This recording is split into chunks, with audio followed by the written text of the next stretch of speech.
Graça e paz, amados. Como diz o Salmo 118, verso 24, este é o dia que fez o Senhor. Regozijemo-nos e alegremo-nos nele.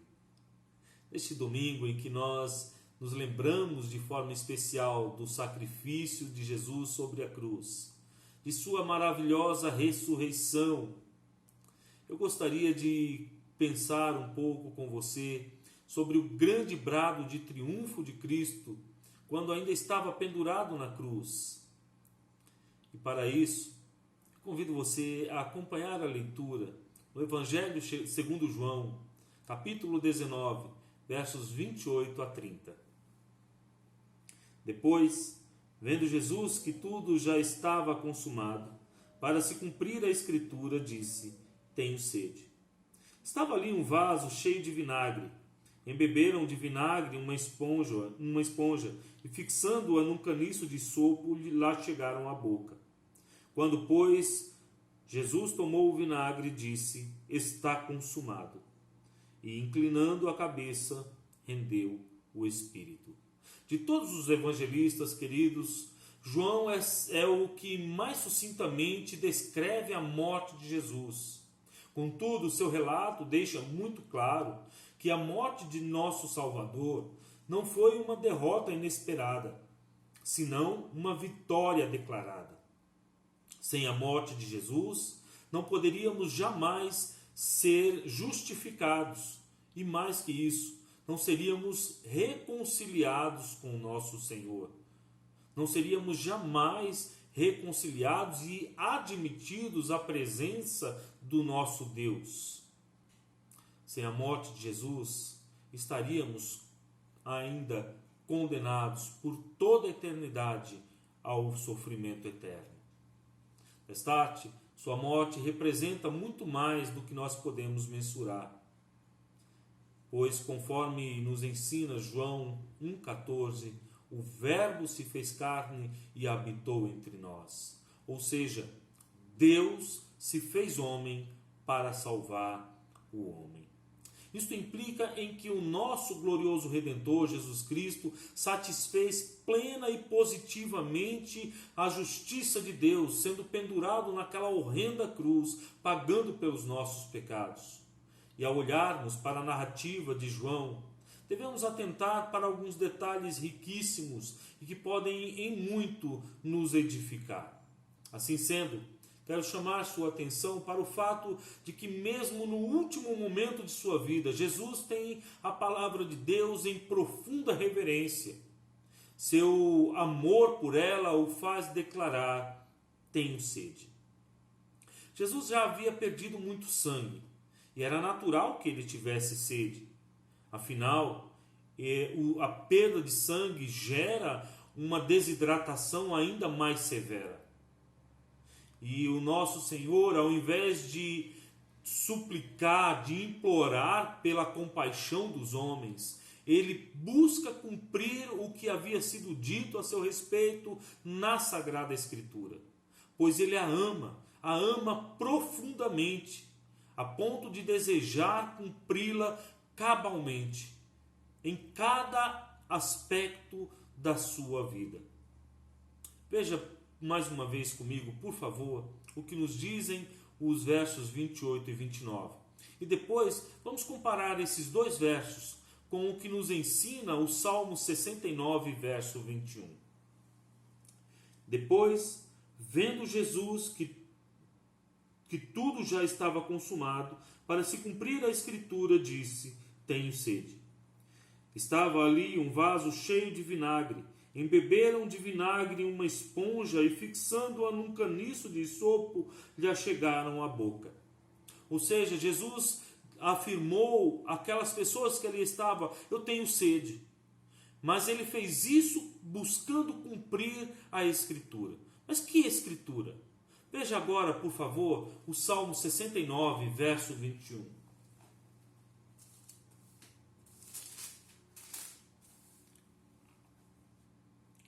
Por alimento me deram fel, e na minha sede me deram a beber vinagre. Perceba que o salmista está aqui apontando para além de si mesmo. Ele está apontando para Jesus Cristo.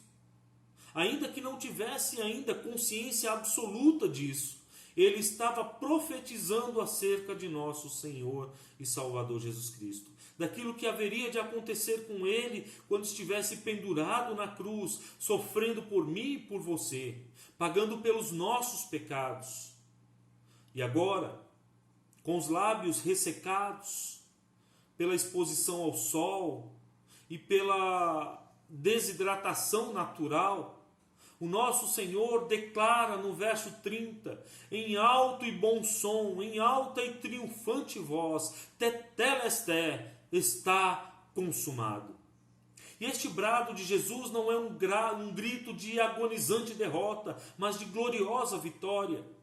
Destate, concordo com o comentarista bíblico William Barclay, quando diz que Jesus não disse está consumado em tom de derrota, disse-o como alguém que grita de alegria porque obteve a vitória.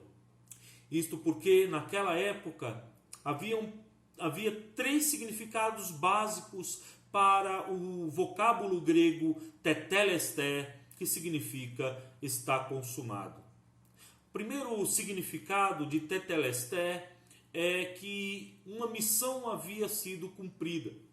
Quando alguém recebia uma tarefa muito importante, quando recebia uma missão muito importante e conseguia cumprir com êxito, essa pessoa voltava declarando: tetelesté, está consumado.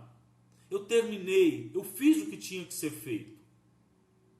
Um segundo significado para tetelesté é que uma dívida havia sido paga.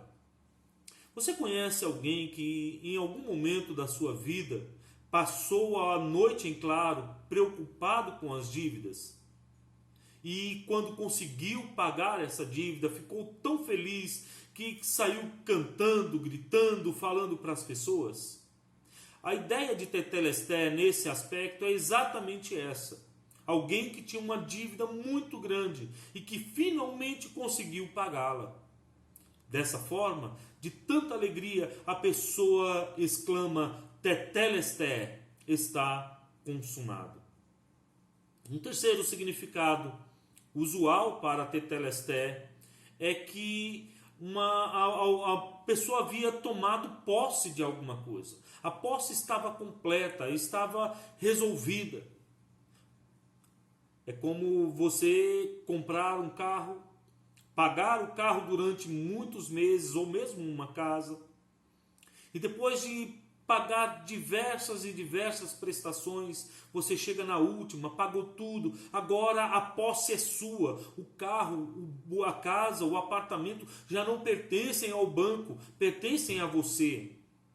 E essa é a ideia aqui, de que a posse está completa, agora já não devo mais nada a ninguém, aquilo é meu. Por isso, quando alguém tinha a posse completa de algo, declarava tetelesté. Portanto, quando Jesus bradou em alta e triunfante voz, tetelesté, está consumado, os 3 significados se tornaram evidentes e incontestáveis. Pois, em primeiro lugar, Jesus havia cumprido a sua missão, entregando ali a sua vida pelos eleitos, redimindo-os de todo pecado e de toda culpa, restaurando a comunhão da criatura com o Criador. Jesus cumpriu integralmente o que fora predito pelo profeta Isaías, no capítulo 53, versos 10 e 11, que nos dizem: todavia, ao Senhor agradou moê-lo, fazendo-o enfermar, quando der ele a sua alma como oferta pelo pecado, verá a sua posteridade e prolongará os seus dias, e a vontade do Senhor prosperará nas suas mãos.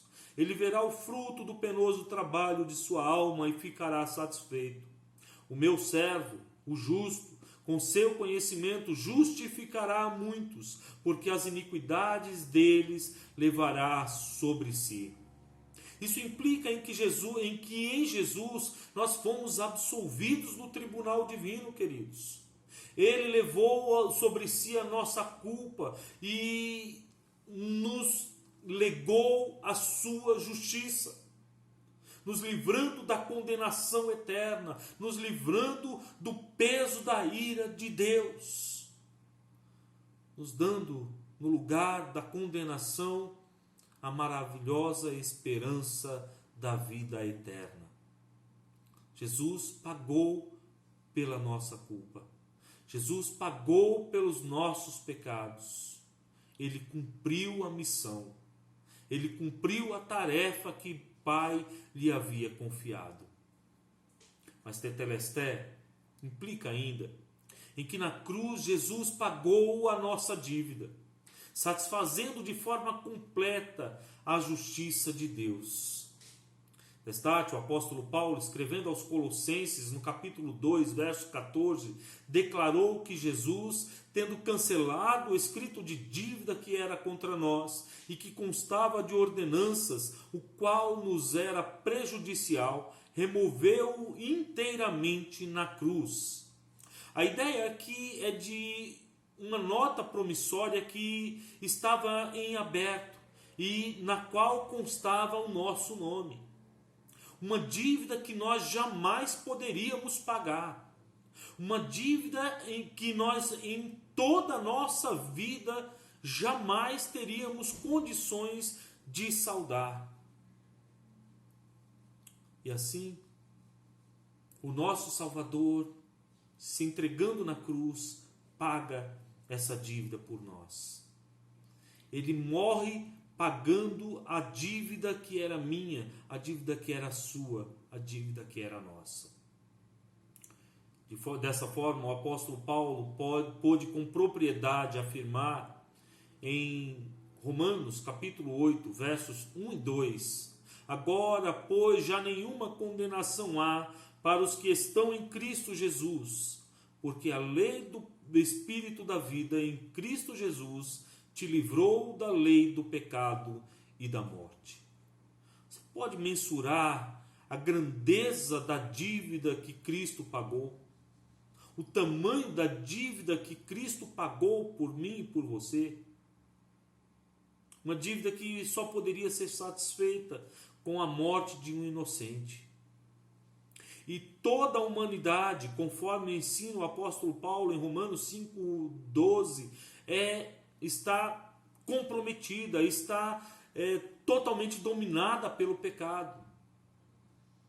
De forma que nenhum de nós é inocente.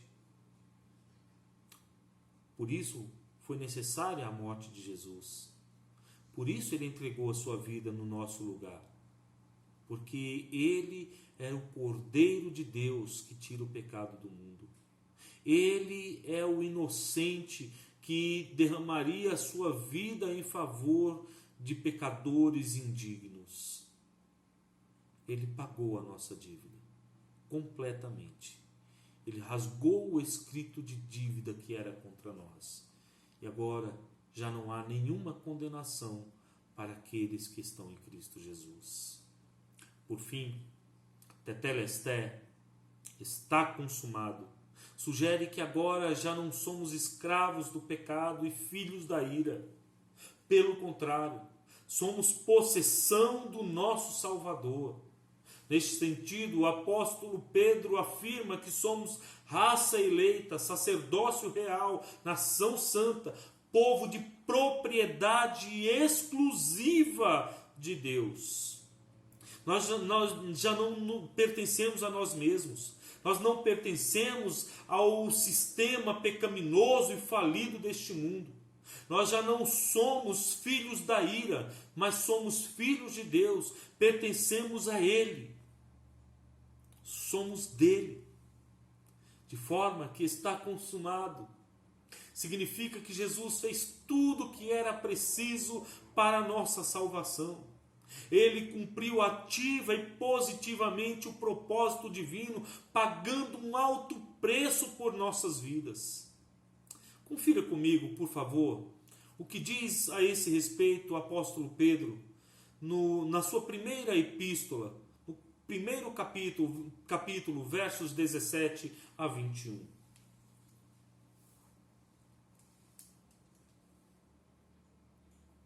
Ora, se invocais como Pai aquele que, sem acepção de pessoas, julga segundo as obras de cada um, portai-vos com temor durante o tempo da vossa peregrinação, sabendo que não foi mediante coisas corruptíveis como prata ou ouro que fostes resgatados do vosso fútil procedimento que vossos pais vos legaram, mas pelo precioso sangue, como de cordeiro, sem defeito e sem mácula, o sangue de Cristo, conhecido com efeito antes da fundação do mundo, porém manifestado no fim dos tempos por amor de vós, que por meio dele tendes fé em Deus, o qual o ressuscitou dentre os mortos e lhe deu glória, de sorte que a vossa fé e esperança estejam em Deus.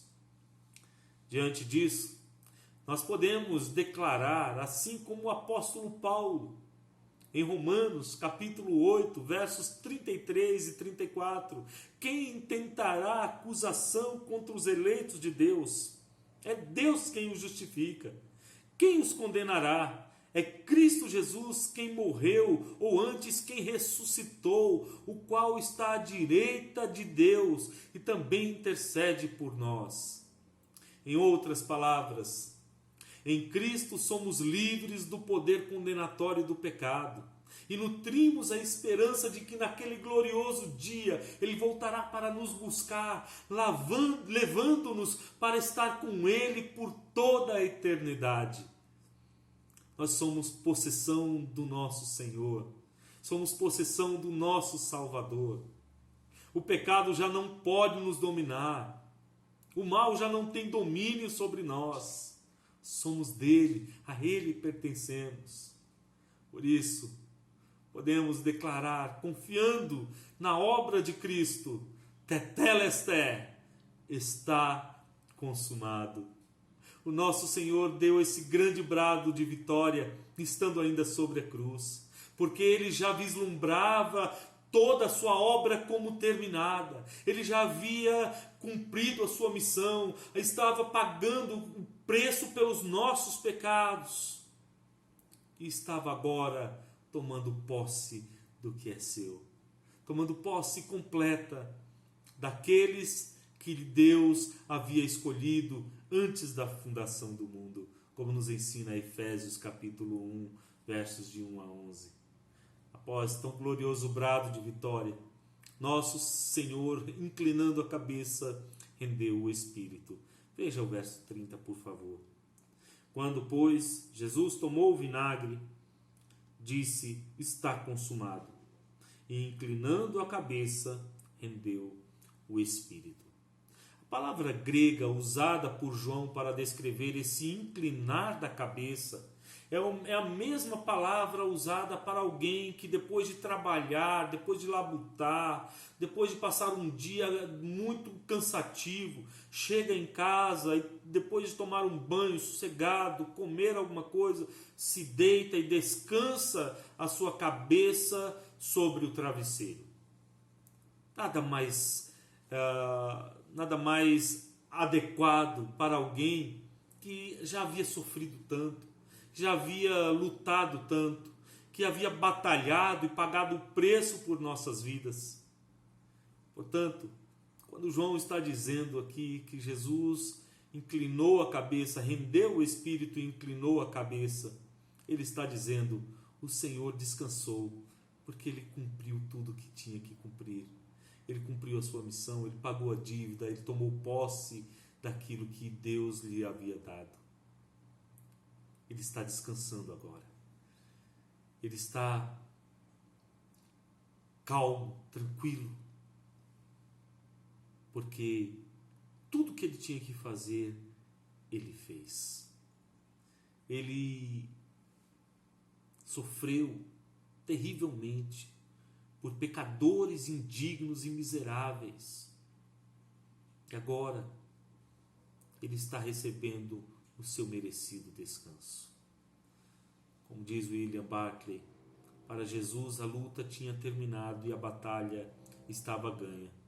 e já na cruz conheceu a alegria da vitória e o descanso de alguém que terminou sua tarefa e pôde descansar em paz, tranquilidade e satisfação. Esta é sem dúvidas uma narrativa gloriosa, pois mostra a suprema vitória do Rei dos Reis e Senhor dos Senhores, sobre quem nem mesmo a morte triunfou. Por isso, o puritano John Owen declarou enfaticamente que a morte morreu na morte de Cristo. Diante do exposto e caminhando para o fim, precisamos ressaltar algumas verdades para a nossa edificação. Em primeiro lugar, uma das grandes maravilhas do Evangelho é o fato de que não somos nós que damos uma chance para Deus. Pelo contrário, é Ele quem nos dá a cada dia uma nova oportunidade. Esta é uma verdade incontestável apresentada na encarnação, onde Deus se fez homem para salvar o homem. Deus nos deu uma nova chance. Deus nos deu a oportunidade de conhecermos o seu Filho Jesus Cristo e de sermos salvos por Ele. A grande pergunta é: como está o nosso coração diante do Senhor? Diante dessa oportunidade que Ele nos dá. Você já tomou a sua decisão de caminhar com Cristo? Você já decidiu andar na presença do Senhor? Se ainda não, aproveite essa oportunidade, essa chance que o Senhor Jesus Cristo está te dando mais uma vez. Diante de toda essa narrativa maravilhosa da Escritura Sagrada, não feche o seu coração, mas abra a sua alma para um encontro maravilhoso com o nosso Senhor. Em segundo lugar, é inspiradora a reverência de Jesus para com a palavra de Deus. Ele a obedece até o último instante de sua vida, a amando e a ela se submetendo incondicionalmente. Deveríamos olhar para esse ato maravilhoso de Cristo, esse exemplo maravilhoso, e nos submetermos nós também à verdade da Escritura. Nos submetermos completamente ao que nos ensina a Sagrada Escritura, santificando as nossas vidas, vivendo piedosamente diante do nosso Senhor, abandonando o pecado, virando as costas para o pecado e correndo para os braços do Senhor e Salvador de nossas vidas. Somos possessão dele. Não podemos viver como se fôssemos servos de outrem. Não podemos viver de mãos dadas com o pecado, porque tudo que somos, tudo que temos, pertencem a Deus. Em terceiro lugar, uma vez que Cristo consumou sua obra, cumprindo sua missão, pagando a dívida que era nossa e nos comprando com seu precioso sangue, não podemos viver a vida cristã de forma relapsa e sem levar essa verdade àqueles que vivem atormentados pelo terror do pecado. E aqui eu me dirijo a você que já é cristão, você que já conhece a Cristo, você que já ama o Senhor. Leve a palavra de Cristo. Leve o evangelho da salvação àqueles que ainda não o conhecem. Faça com que outros conheçam essa verdade maravilhosa da salvação. Pois só assim essas pessoas encontrarão paz, descanso e conforto para as suas almas. E encontrarão esperança para os dias vindouros. Sim, em quarto e último lugar, assim como o nosso Senhor descansou após sua luta, um dia também descansaremos. Hoje somos a igreja militante, estamos lutando, estamos batalhando contra o pecado. Mas um dia seremos a igreja triunfante, naquele que por nós já venceu a morte e ressuscitou, Cristo Jesus, nosso Senhor, a quem seja a honra, a glória e o louvor para todos sempre. Amém.